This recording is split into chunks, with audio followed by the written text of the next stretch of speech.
we are dealing with the cell and batteries. Now cells are classified into two types: primary cell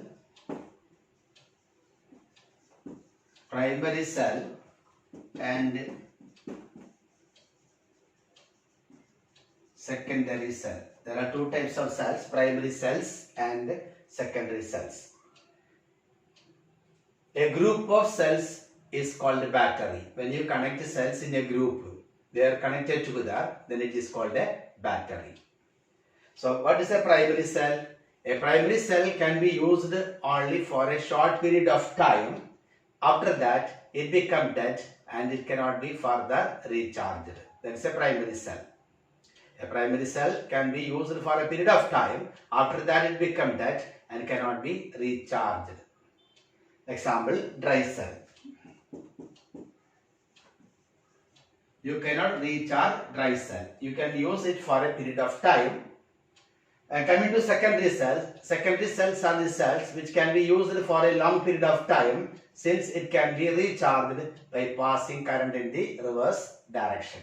When you pass current in the reverse direction, it will be recharged again. So it can be used for a long period of time. Example, lead storage cell.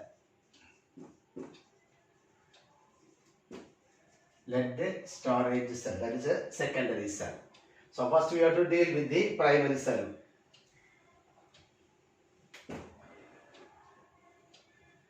Primary cell, dry cell. So dry cell consists of a carbon rod which is acting as the, there is a graphite rod. A graphite rod is acting as the cathode, and a zinc pot which is acting as the anode.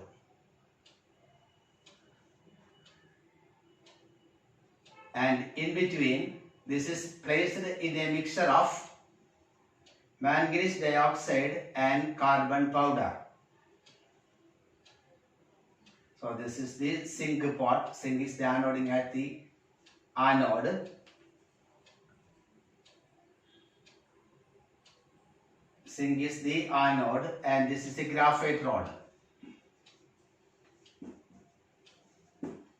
Graphite rod. And it's a cathode. So this is the positive pole and zinc is the negative pole. This is placed in a mixture of manganese dioxide and carbon. That mixture kept. And in between this, there is a space which contains the electrolyte. It is a mixture of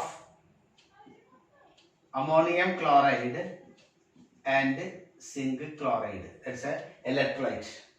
So here anode, zinc, cathode, graphite rod, and electrolyte. It is a mixture of zinc chloride plus ammonium chloride. That is the electrolyte. So dry cell, this is a part of the dry cell. Now coming to reactions. At the anode, zinc oxidizes to give Zn2 plus 2 electron. That's a reaction in the anode. Now coming to cathode, this MnO2 plus NH4 plus electron gives MnOH plus NH3. So that is the reaction taking place in the cathode. So anode and cathode reactions. Now the EMF of the cell is 1.5 volts. So you can use it for a period of time. After that become that, then you cannot recharge it. That is a primary cell. Then another primary cell is mercury cell.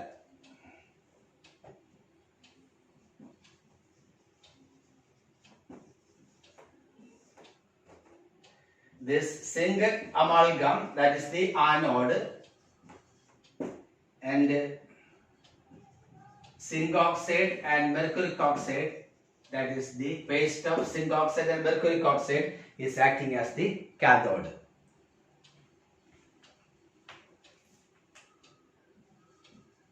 Anode reaction, zinc plus 2OH minus gives zinc oxide plus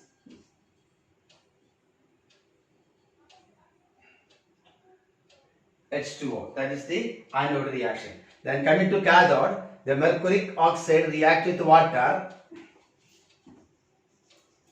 Cathode, mercuric oxide react with water and electron to form mercury and 2OH minus. So the overall reaction is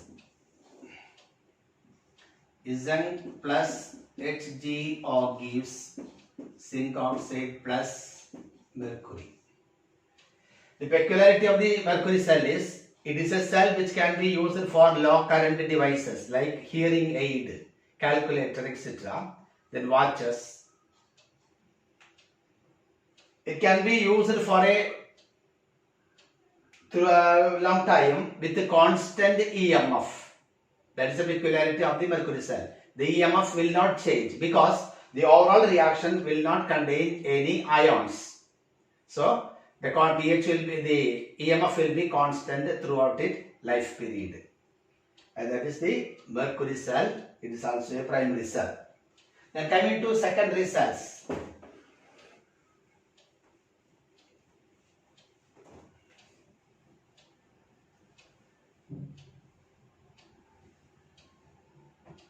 Secondary cell.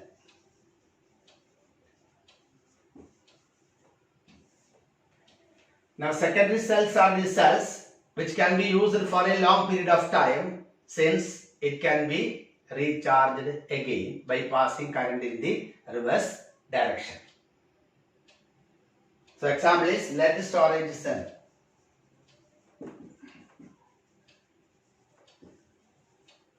Lead storage cell. That is an example for a secondary cell.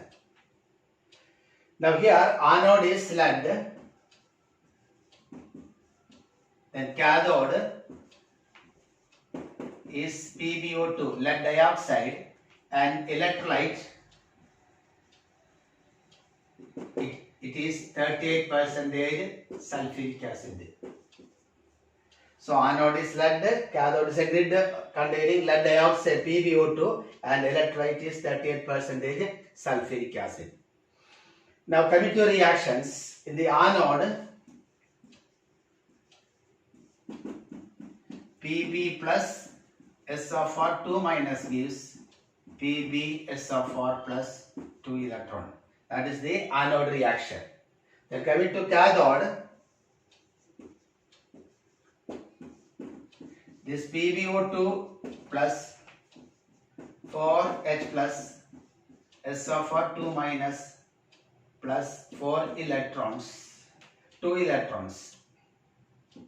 2 electrons gives PbSO4 plus 2H2O. So when you are using the cell, lead storage cell, the reaction taking place in the anode is formation of lead sulfate, and in the cathode, the lead dioxide will be converted to lead sulfate. But when you recharge it, the reaction takes place in the reverse direction. When you pass current in the reverse direction, what happens? At the anode, lead sulfate will give lead and sulfate, and at the cathode, lead sulfate and water react to form lead dioxide 4H plus SO4 2 minus and 2 electron. So since it can be recharged again, it can be used for a long period of time. That is a secondary cell. So primary cell can be used only short period of time. After that become dead and you cannot recharge it. Secondary cell can be used for a long period of time since it can be recharged by passing current in the reverse direction.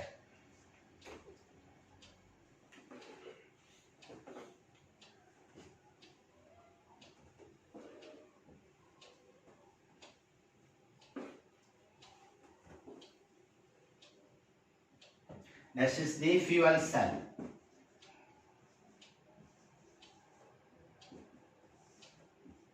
The fuel cells are the cells, it's a galvanic cell which produce electric current as a result of chemical reaction. Here the fuel cell, the energy of combustion of fuels will be converted directly into electrical energy. The combustion of a fuel, the energy produced is directly converted into electrical energy. And the example is hydrogen oxygen fuel cell.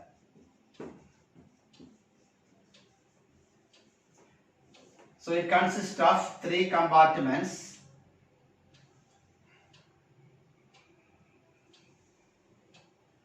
Separated by porous partitions, which is acting as the electrodes.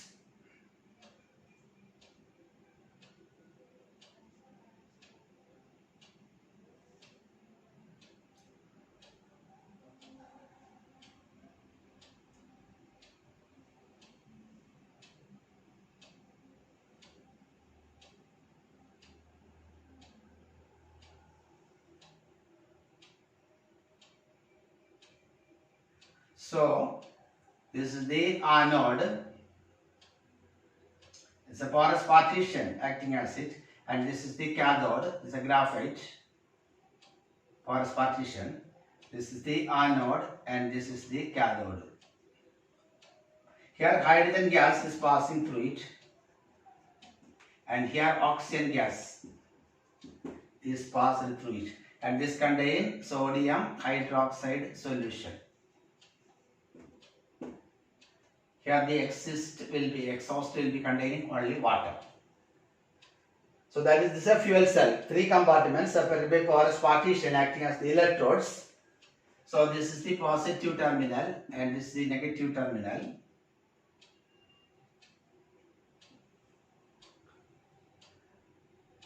Anode is negative and cathode is positive. So here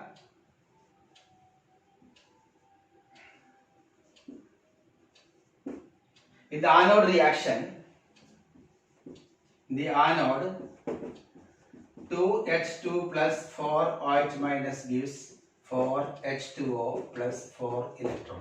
That is the reaction in place in the anode. Hydrogen is passed through this anode chamber. In the anode chamber, the reaction is 2H2 plus, it will bubble through this porous partition into the sodium hydroxide solution. So the reaction taking place is 2H2 plus 4OH minus gives 4H2O plus 4 electron.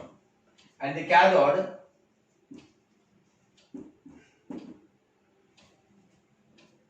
O2 plus 2H2O plus 4 electron gives 4 OH minus.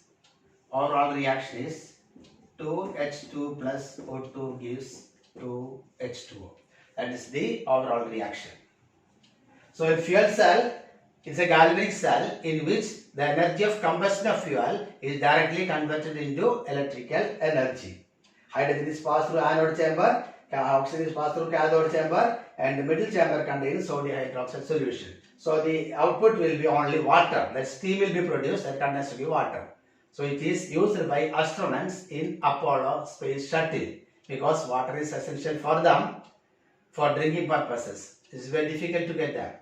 So this fuel cell, hydrogen fuel, is first used by them. Now the advantage of the fuel cell is that there is no pollution. There will be no pollution if you are using this. Then as long as hydrogen and oxygen is passed through it, you can produce electrical energy. And efficiency is more than the thermal power plants. These are the advantages of fuel cells.